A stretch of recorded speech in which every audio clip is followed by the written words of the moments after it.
Boker Tov, il est 8h, heure de Jérusalem, 7h, heure de Paris. C'est l'heure du premier journal d'information ce matin sur Studio Kalita, relayé sur les ondes de Radio J.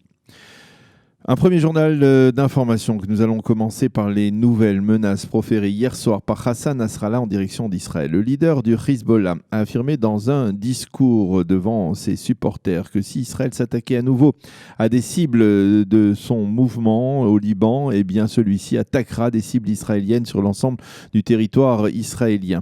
Vos villages et vos soldats le long de la frontière seront dans notre collimateur, a déclaré Nasrallah avant de lancer.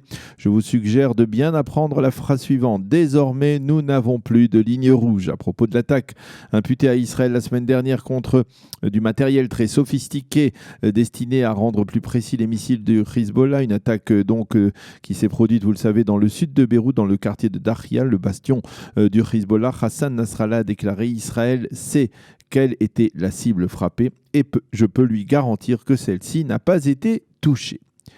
Et puis Tsahal a révélé hier que le chef d'état-major de l'armée israélienne, le général Aviv Kochavi, avait rencontré avant-hier le commandant en chef de la FINUL, le général Stefano Del Col.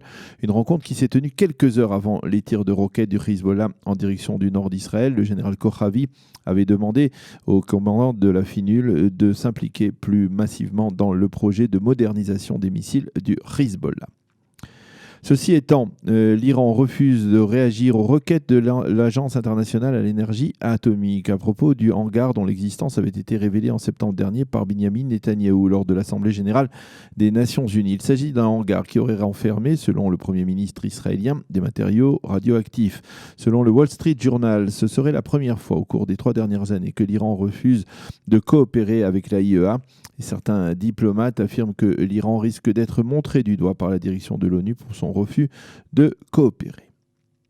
Le Premier ministre Binyamin Netanyahou a déclaré hier sur un post qu'il n'avait commis pas la moindre infraction lorsqu'il a poussé l'ex-ministre des télécommunications israélien Ayub Kara du Likoud à œuvrer en vue d'empêcher la fermeture de la chaîne 20, une chaîne qui est proche de la droite israélienne. Selon M. Netanyahou, il serait très fier d'avoir permis le maintien de cette chaîne, qui est la bête noire de la presse israélienne et des médias, pour son orientation politique. Benny Gantz a réagi à cette affaire en affirmant que l'enregistrement audio dans lequel on entend Binyamin Netanyahou se plaindre de l'attitude pas assez engagée du ministre Ayub Kara et la confirmation que le Premier ministre se conduit, je cite, comme un homme qui a totalement perdu ses repères et qui pense que les députés et les ministres sont déjoués dans son grand bac à sable.